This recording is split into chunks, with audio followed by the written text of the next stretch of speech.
what you knew you could not fail. Hey, everybody, welcome. It's so great to have all of you tune us in and turn us on. You know, it's interesting. I was interviewed over the weekend on a show, and I wish I could have that interview back. Because after the interview, I was able to reflect, and especially as I was rereading Dr. Elliott's book again, Medicine and Miracles in the High Desert, My Life Among the Navajo People. And as I went through this book again, and, I thought about my answers to Ritika would have been different. And I thought about why that is, because when I think about what some of the most life-changing events and who my mentors were, by far, my spiritual journey took a completely different direction thanks to Sidonia Cahill. And mentor is an understatement. And I think Dr. Elliott today is going to be able to talk to that.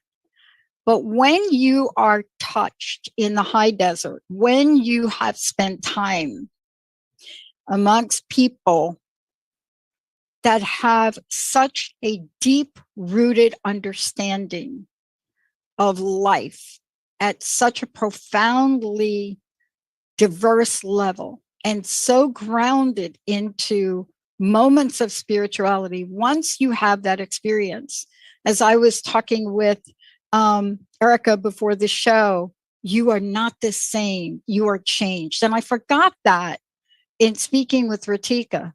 There are so many moments in my life, but today I want you to meet this incredible woman, this author, this adventurer, and especially in light of this month. This is Women's History Month. And people like Dr. Erica Elliott are those people now that are helping us craft and shape the world we're living in today. While sometimes we go back in history as, we look back, we're in moments of time now where we are calling for new teachers, we're calling for new messages, we're calling for new voices. And that is profoundly what excites me about the launch of our women's channel. But today, I want you to meet someone that said yes to an adventurous, profoundly, how should I say it, mentorship journey. This was what she said yes to. And today, now, we're talking with her about her discoveries, her impressions, her students. We're talking with her about life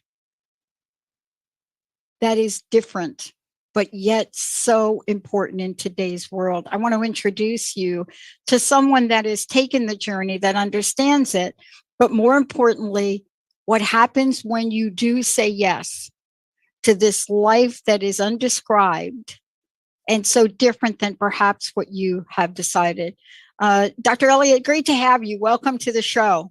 Thank you. I'm so happy to be here with a soulmate, so to speak. I mean, there are many things we can talk about, especially about the book, which we will. But I think in honoring, it is also important to honor the walk. It's also when you walk in beauty, as my native friends would say, as you walk in beauty, you walk on a pathway that is so difficult to describe sometimes, especially to people that haven't walked, right? Yeah. And I want to ask you, when you look back at these moments as a young woman where you made the decision to walk the path, maybe you call it the Navajo path, whatever it is, but you made a decision to walk a certain path. What was in your heart when you made that decision? I have always been guided by an inner compass that I made decisions that made seemingly no sense. When I decided to go out as a young, newly minted school teacher to the reservation, everybody thought I was crazy. But I had a certain knowing, this is what I had to do. And when they said, why? I actually couldn't explain it. I Yeah. just said, I know this is what I need to do. I can't explain it, and I'm going to do it, even though it sounds crazy. And at first, when I got there, I thought, yes, I was crazy. This isn't where I belong. I can't relate to anything. The students don't talk to me. They don't even look at me. People in town don't talk to me. The white teachers in the boarding school look like they hate it there, and they say the students can't learn. And the part of town I saw was really dumpy, and the boarding school was dumpy, and everything was just a different shade of brown. I hadn't trained my eyes to see what was really there. And so I thought I made a really big mistake. And I called my father after being there a week, and I said, Pa, you are right. I made a mistake. I don't belong here. I'm coming home. And he said, what? He said, you've only been there a week. You can't judge a person, place, culture, their land after a week. Why don't you stay there 3 months? And then if you're still unhappy, you come home and find a job on the East Coast. I said, okay, thinking I knew what I was going to do after 3 months, and that's leave. But that very next day, something absolutely miraculous happened. My teacher aide, Donna Scott, who comes from a very famous Navajo family, her father was Carl Gorman, who was one of the code talkers in World War II. And the code talkers simply spoke their language. It wasn't a code, but their language is so incredibly difficult, which I'll talk to you about, that no one could break it, the only code that wasn't broken. And so she moved around in military bases growing up. So she was, even though she was a very traditional Navajo, she was totally versed in the white world and spoke fluent English. But she retained some of her traditional qualities to be reserved and deferential and so forth, and not speak much.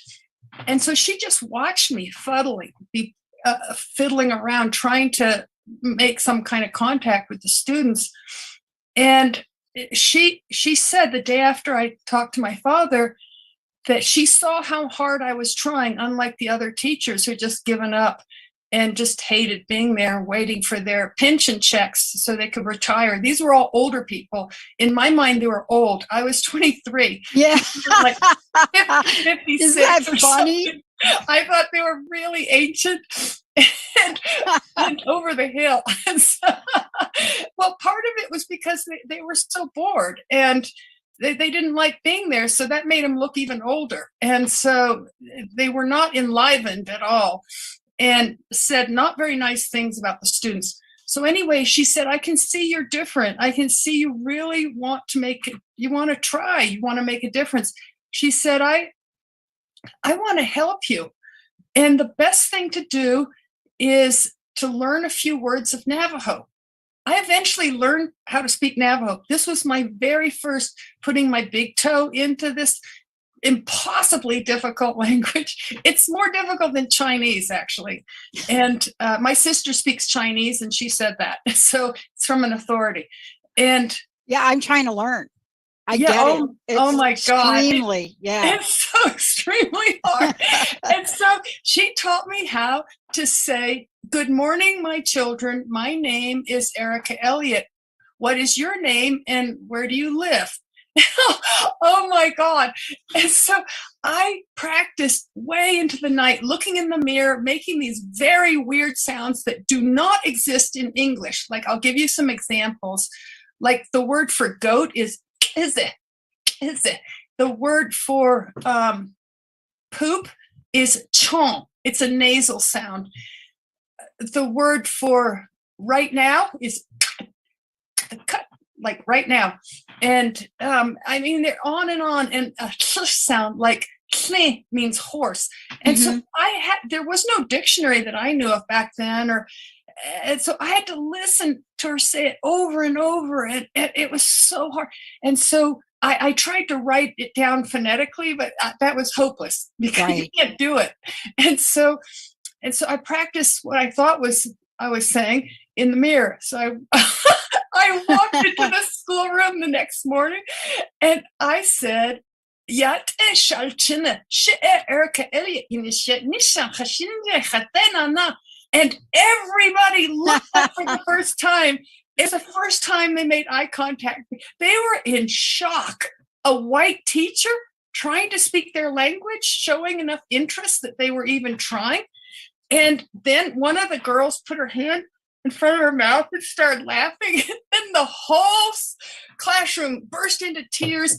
And that marked the beginning of the most profound love affair between me and the students. It just accelerated so fast because they saw that I really cared and I wanted to know about them.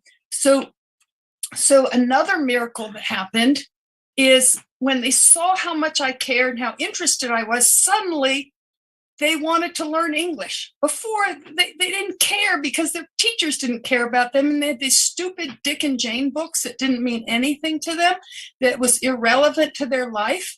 And so they had no motivation. And so here was a teacher who wanted to know about their lives. And so they learned English so fast that all those lies the white teacher said about them, like they weren't very smart and they didn't know how to learn, those were lies. These were really intelligent kids. They were on fire wanting me to know about them. So I'm just going to dial ahead. By the end of the year, this is what I call a true miracle. Yeah. 3 of the children in the classroom won regional speech contest. And I have a news clipping to prove it because it's so shocking. And it just shows the profound effect when somebody feels loved, heard, acknowledged, seen, cared about. It's transformative. And it was transformative for me too, because this is what happened to me. That same day, the boldest boy in the class, Billy Begay, who knew the most English, which wasn't much, and he was less shy than the other children. He walked up to my desk, and he didn't know how to say Elliott. That was too hard. So the children called me Elliott, E-L-T. Elliott. He said, Elliott, take me home. I said, wait, what? He said, take me home. And I looked at Donna Scott. I said, he wants me to take him home. Does he mean check him out of the boarding school? And Billy understood that. He said, oat means yes. Oat. And so I looked at him and I said, you mean this weekend? And he said, oat. And I said, you mean I check you out of the boarding school and take you in my Jeep to your family? And he said, oat. I looked at Donna Scott. I said, am I allowed to do that? She said, anybody's allowed to do that, but nobody does it. Nobody does it. Oh, You'll be the first one that's ever done it. Wow. So I filled out all the paperwork. I checked him out on Saturday morning. And we had to walk part of the way because he lived, all the boarding school kids lived in extremely remote areas in Canyon de Chelly, which is one of the most beautiful places I've ever been to in my life. It's so mystical, mysterious, gorgeous, uplifting. It's like a magical place. And he lived way deep into the canyon near Spider Rock, which is a very important rock in Navajo mythology. It's where involved with the creation story. And his family lived way back there in a hogan, very traditional. Nobody spoke English. And I felt like I was in the 1800s or something. But they did me so kindly. Yeah. And they were trying to make me laugh, so they'd say things. And of course, I didn't understand, so I'd laugh.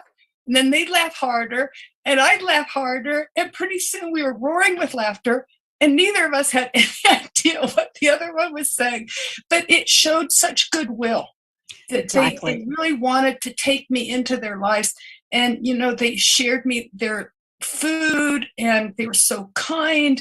And we went on horseback with all the boys, bareback, racing through the canyon, me clinging for dear life. And I had the time of my life. I loved every minute of it. And it seemed so close to nature. And it just spoke to me so much, to the way they were so connected with the land. And they invited me to spend the night. They insisted I sleep in one of their few beds, in cots, rather, little army cots. And the woman put the sheepskin on the floor and slept on the floor, which I would have been happy to sleep on the floor. It was fantastic. And I was sad to leave on Sunday evening. And Billy and I drove back to Chinle, and I dropped him off at the boarding school, and he waved and gave me a big smile. And I mean, that's a lot for Navajo. They're so shy until they get to know you. And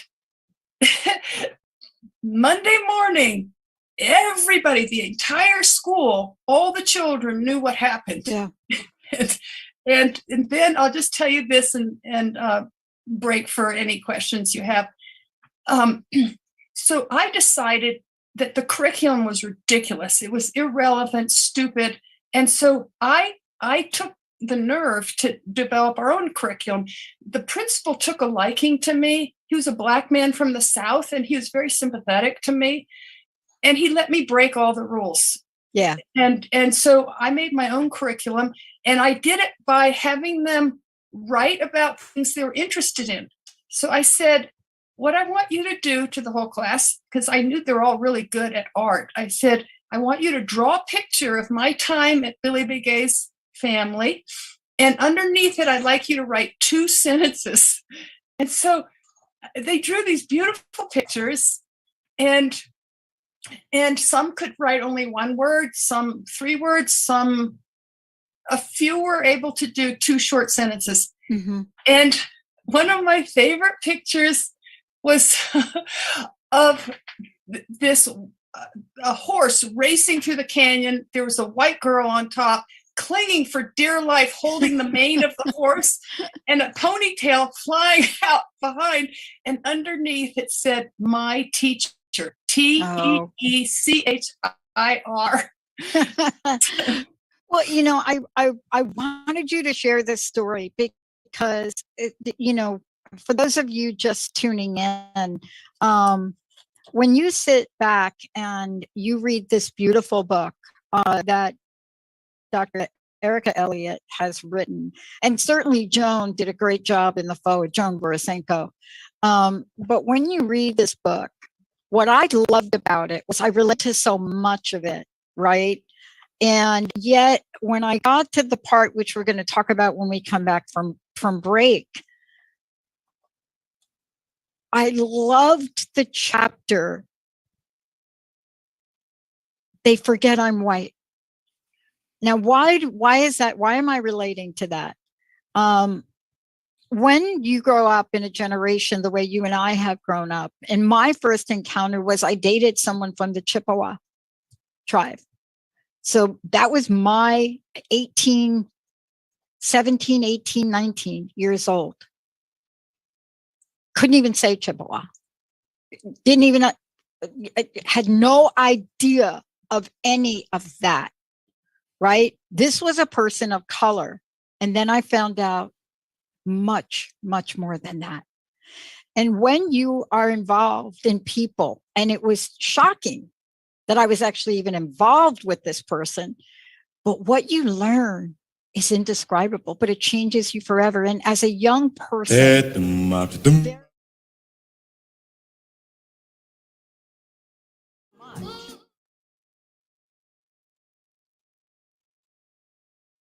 lessons that you're sharing with us today, because if we could just understand just a tad bit of what you're sharing in this book and applied it across the board to what we need now in the world for a new level of understanding. Look, when Stephen Covey wrote The 7 Habits of Highly Effective People, and everybody did all but one well, and that was his message on listening to understand. You had to do that. And I love this about your book, and I love this about your journey, and I love this about your story, because as you and I said before, you became different. You changed.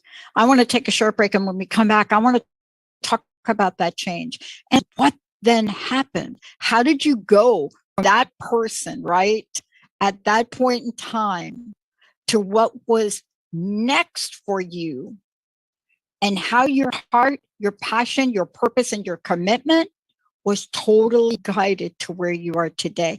Because what you have in this book, if we could apply 10 to what is going on in the world right now, because we see each other different, but less than.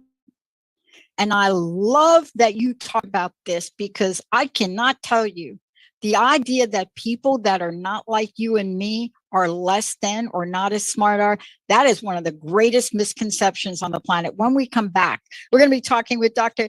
Erica a bit more, because the story doesn't end there. This is like, I don't even think we're going to get through the whole thing. But look, when you are touched like she has been, then how does your pathway change? I know how mine changed. Stay tuned, everybody. We're going to take a short break. When we come back, I'm going to tell you how to get a copy of the book and how to find out more about Dr.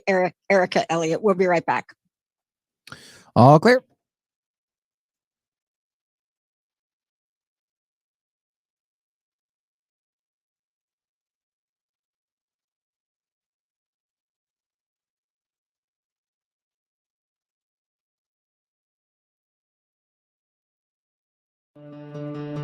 Your own innate brilliance already lives inside of you. Come discover it so you can shine brightly in this world. Join me, your host, Adrienne Cobb, Wednesdays at 2 p.m. Pacific, 5 p.m. Eastern, during Wild Magic on TransformationTalkRadio.com, and get answers to who you are and where you belong. To learn more about me and the show, visit MyWildMagic.com. Again, that's MyWildMagic.com.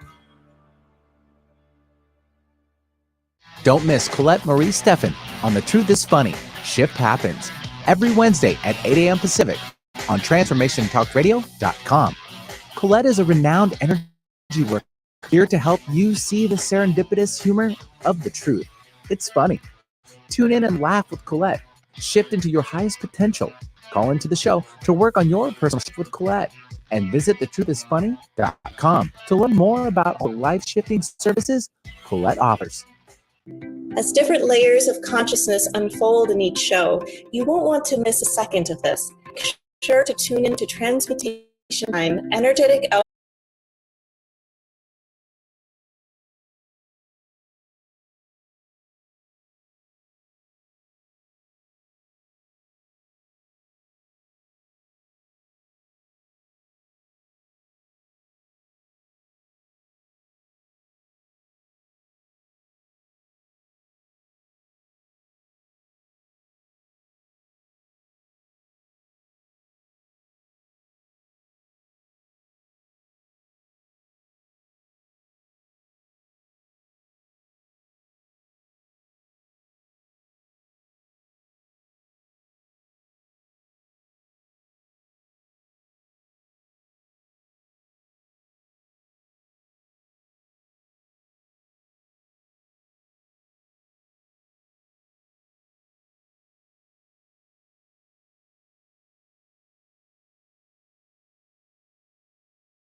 said I couldn't get another job. And I don't even know why they hired me. I remember Doris Stoner saying, I don't know why I'm hiring you, but I see something in you. You were out 48 days in your senior year. I mean, we don't hire people like you. And then she hired me. But something gets in our heart. And I wanted to ask you, as I was reading through your book, there's so much to take away from this book. So many stories. They're all beautiful and so beautifully written too. I mean, I felt like I was there. But how did you come full circle to become a doctor? That's a really good question. And it is full circle. That's what I think. Because I come from 3 generations of doctors in Switzerland. So why did I take so long to find my purpose? Because I was determined I was not going to become a doctor just because this was in my DNA and stuff like that. Plus, I had a very skewed idea of what it meant to be a doctor, because my only close contact with the doctor was my Uncle Ernst, whom I blog about. He was a genius, about, I would say, 50 years ahead of his time.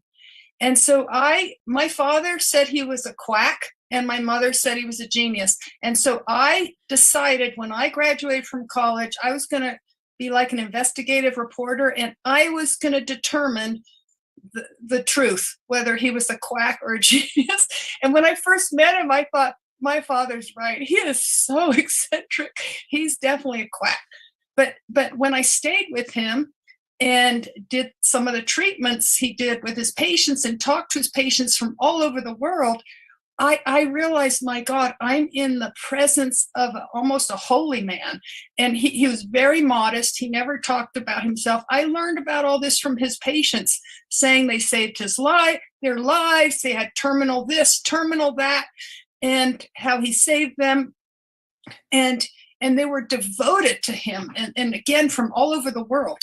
And so I thought, I can never match that. So I wrote off the possibility of being a doctor immediately. I said, I might be smart, but I'm not a genius. I could never do that. And I didn't realize how unsmart many doctors are and get through medical school. It didn't dawn on me. I thought they all had to be like that. So I didn't consider that as a possibility. But this wonderful 10-year trajectory looking for my purpose, it all contributed profoundly to making me who I am today, what kind of medicine I practice. I'm not your mainstream kind of doctor at all, and that's thanks to this big journey finding my purpose.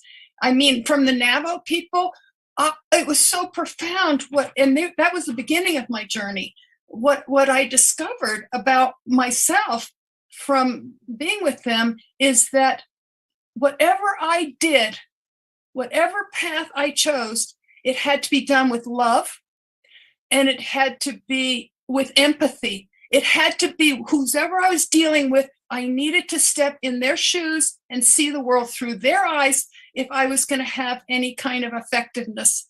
And there need to be love, kindness, and caring, whatever I picked, whether it was continuing being a school teacher somewhere, or even if it meant being a cook or whatever I chose, it had to have those qualities. And from there, I just kept learning more and more stuff, like indigenous ways of healing, all the herbs, the ceremonies. I learned that miracles do happen. I define a miracle as something amazing that happens that we can't really explain it with our logical minds. That happened over and over and over on the reservation. In fact, I'm going to confess something. I was told, and I showed my diary to friends, my family, because I kept a very detailed diary. They all said, you have to make this into a book. And I said, no, I'm never going to do that. Why? Because people will never believe me, because this is not their reality. It's like I've been on Mars or something. It's so foreign, and I'm no longer the same person. I've been radically changed. But if I write about that, I'm going to be written off as a crazy person. And I was so sensitive in those days about not being believed because I had such an unusual life growing up that when I told people like I was at Queen Elizabeth's coronation and that I spoke multiple languages, my first boyfriend in high school was French, and blah, blah, blah, blah. They thought I had a great imagination. In fact, the first man I married when I was very young in college, I was so naive. He thought I had a great imagination and I should write about these imaginary stories. I was so insulted. That so hurt my feelings that I just learned not to talk about these things. Well, so anyway, so there was no way I was going to write this book. But as time went on, I matured and I didn't care if people believed me or not. I had to tell the story, but I was so deeply into medicine then and learning all this stuff that I didn't have time to write a book. Then in 2016, I was so shaken by what was happening in the world and the divisiveness, the cultural divides and stuff. I thought, okay, it doesn't matter how busy you are. You have to write this book. This is a healing story. You have to, and because I set such a strong intention, it was almost like a prayer. It almost wrote itself. I mean, here I am working all the time. I'm exhausted at the end of the day, and I'd sit down to write, and it was like plugging me into an electrical source of all this energy. And I wrote it so fast because I made such a strong intention that I had to get this out. I'm totally with you because I don't know how to describe it, because you and I were chatting. When I came back from that vision quest, I wasn't the same. I was different. And I mean, I was really different. I don't mean that I came back and my friends looked at me. You know, if you're out there for any amount of time, like I was, you know, multiple times, but the first time was the shock for everybody, right? Nope, you're not bathing. You're out there 2 weeks, right? Your vision days are with just water, right? Yeah. That's like 4 days. And, you know, you could venture out in the high desert, and there's another story for another show. And I got lost, and a turkey vulture guided me back, became my totem animal. Everybody, it's so funny. You're sitting around a circle, and this is how naive you are, right? It's me. You're sitting around, so everybody gets these amazing, right? And then I tell my story, and we're given names. And, you know, because of my story, everybody got these really cool names. And I got Rock Tree, and I thought, wow, really? And then my animal became one of my totems became the turkey vulture, because it saved my life. But you're not the same. And in your book, every bit of what you write demonstrates how much better you are. Do you know what I mean? Yes, I totally know what you mean. I don't like to make judgment, but the level of personal growth that you share from this experience is so fast and so profound that if 10 days for me out in I would like to take our leaders and take them out 10 days and just see what they come back as, because what your passion and purpose to write this was so timely. Now the next step is, how can we take these lessons? How can we bring forward this wisdom that it is? Because this is really globally transformative, right? And you know it, they know it, and yet here we sit. And I share your frustration. I mean,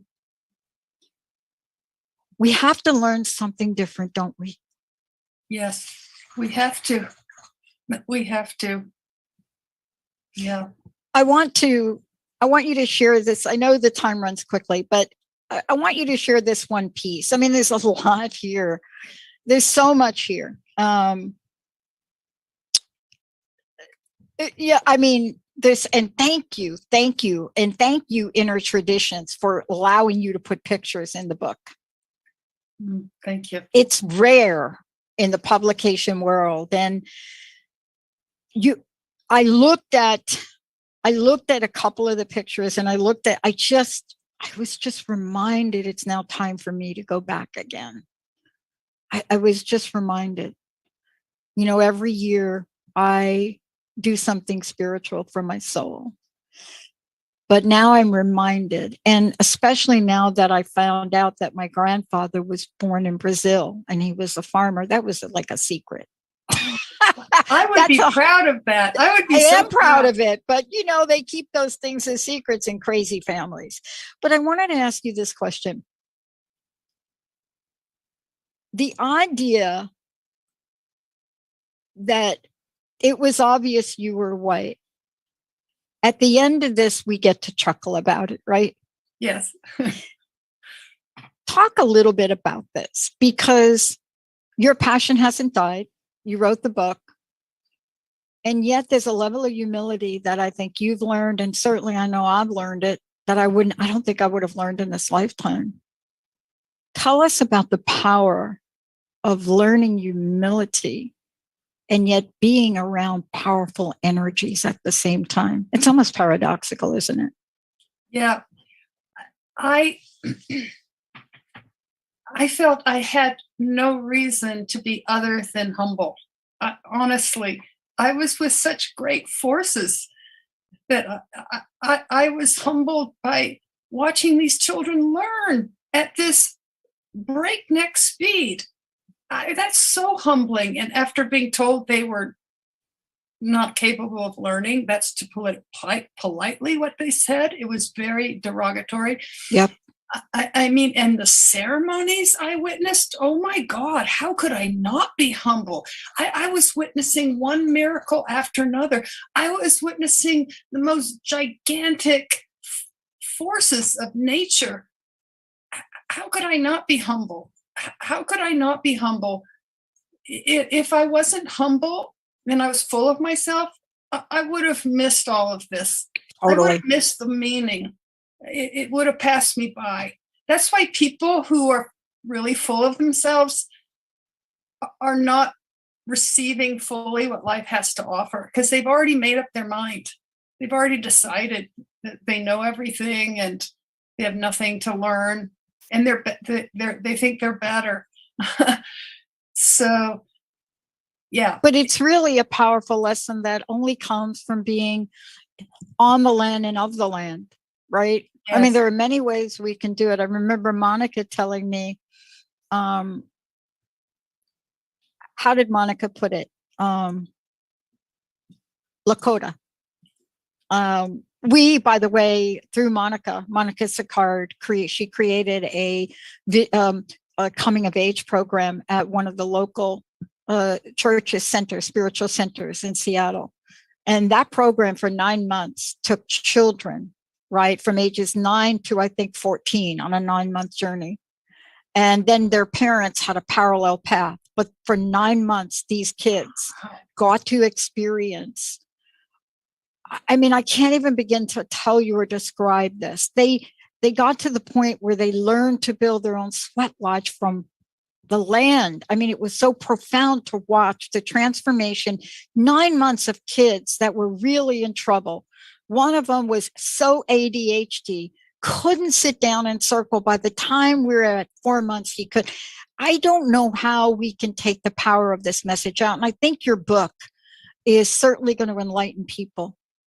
But what would the world be like, though, if you could take this and share this in multiple programs with multiple people so that their heart opens up again? I would love to. I would love to. I would love that. And but when I treat my patients, they sort of get it, what I'm all about. They get it really fast, and like they haven't really seen a doctor like this. And yeah, so well, and this leads me to the last part of what I would love for you to share. And I don't know if you can get it done in these last couple of minutes here. But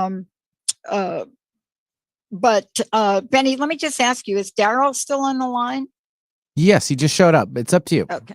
Yeah, let's bring Daryl on. Let's see what his question is. He has a question about spiritual path after the pandemic. Yeah, he's calling in from Redmond. Sure. Hey, Daryl, welcome to the show. Hey, Daryl. Hi, can you guys hear me all okay? Perfectly. What's your question? How can we help you? Well, I'm a stand-up comedian, and don't worry, I'm not going to use you in my act. That would be an honor. I've been in other people's acts, just FYI. How can we help you?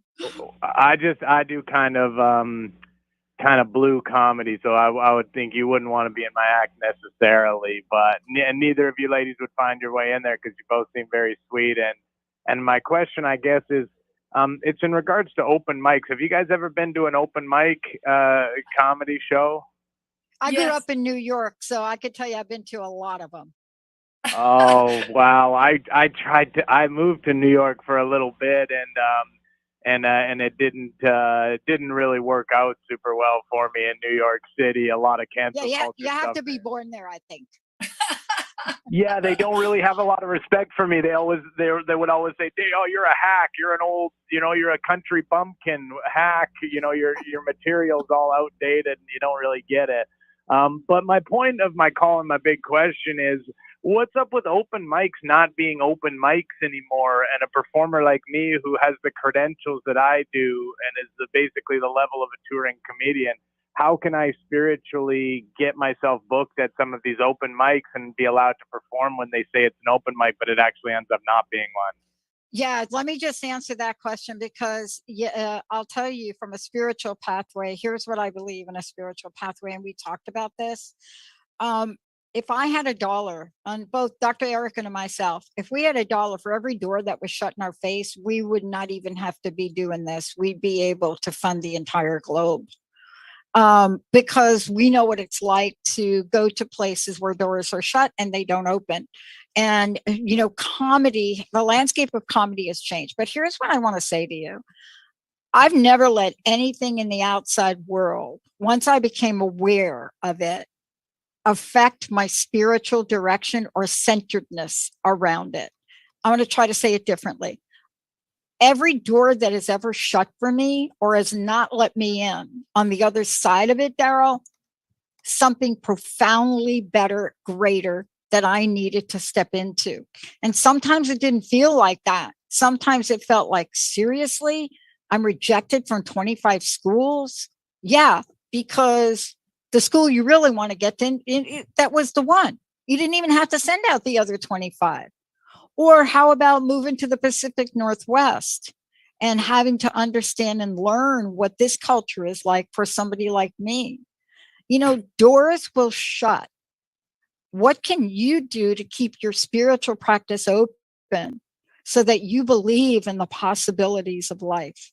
And Because if your path is this, right, you will get this. Erica? Just to add to what you're saying is, in my experience, every single bad experience has been a portal to something wonderful. In fact, it's almost a relationship between how bad the experience is with how big a transformation it's going to lead to. Every single bad experience has been a portal to something better. And so may that be the case with you. May this be a portal to discovering aspect of yourself, or even more effective way of sharing your comedic skills with the world. Whatever it may be, just set an intention that that this will lead you to be more in alignment with your soul and your spirit. Yeah. I mean, look, this is a changing landscape. I'll just say this to you. I also do career coaching. And I used to be a recruiter. I will tell you one thing right now, what's happening in media is completely transformed. So Daryl, one of the things that I will say to you, the outside world, whether it's open mics or not open mics or whatever the mics are, they are not to determine who you become and who you are in the world. Don't let that happen, because there's always a way around it, especially if you're going to lead with your spiritual self. If you're going to lead with your ego self, then you're just going to see every door shut. And believe me, I know what that's like. I know what it's like to be that, because I was that. But don't give up the ship. Just be aware And I know you're aware you wouldn't have called in with that question. There's no way you would have called in with a question about your spiritual pathway and open mic. So I know you are. Thank you, Daryl. Thank you so much. Thank you, Benny. You know, look, Dr. Elliott, I mean, it's a great question, because even if you look at whether it's a career as a comedian and an open mic, how many people have looked at what's happened in the past 24 months? How many people? I know so many of our listeners are like, dude, I am not going back to that job. I mean, we're talking about mass number of people that have been able to reflect. And I think when you're caught in the middle of an emotional, psychological, and spiritual crisis, that was COVID, right? That's COVID. Yeah. Don't you think? You agree with me on that? Yes, 100%. Everything is up for review. Yeah. Okay. What I tell my patients when their lives fall apart from health issues, I say, you know, this is devastating what you're experiencing, so much loss. But on the other hand, since you're so strict now, this is your chance to rebuild in a way that's with high integrity and in alignment with your soul and your spirit. You are pure potentiality right now. You are pure potentiality, and you can do it in a way that will be deeply meaningful and enriching to your life. Even if you don't heal fully, even if you don't get cured fully, your soul is healed. I love it.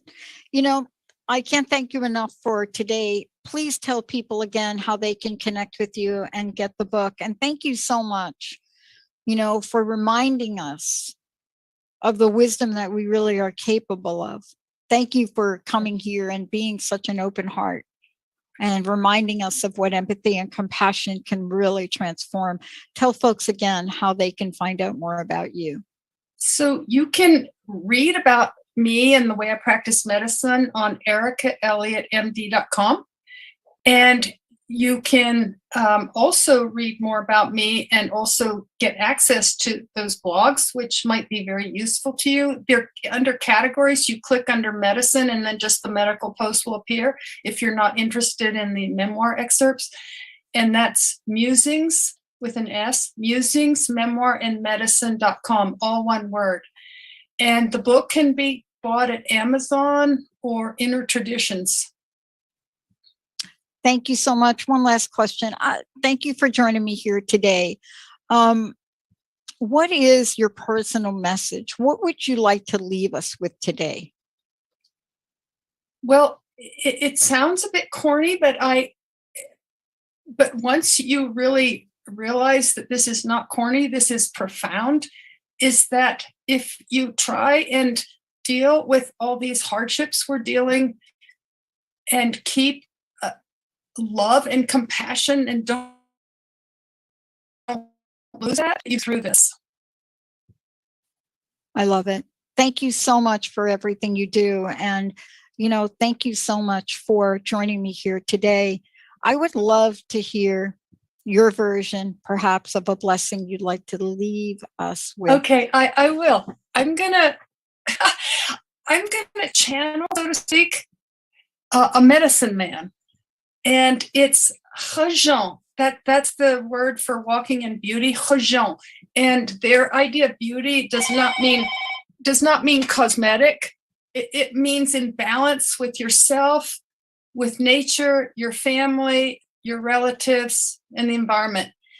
And so this is it's a prayer song saying, may you walk in beauty, beauty before you, beauty behind you, beauty all around you. So give me 2 seconds, and I'm just going to go into the space of a medicine man.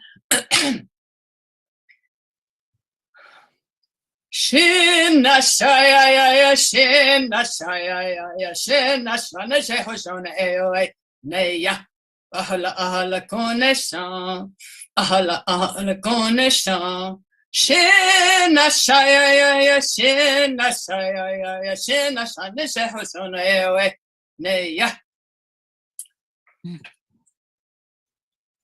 Thank you so much, Dr. Erica Elliott. I'm Dr. Pat. Let's take a short break, everybody. We'll be right back. Okay.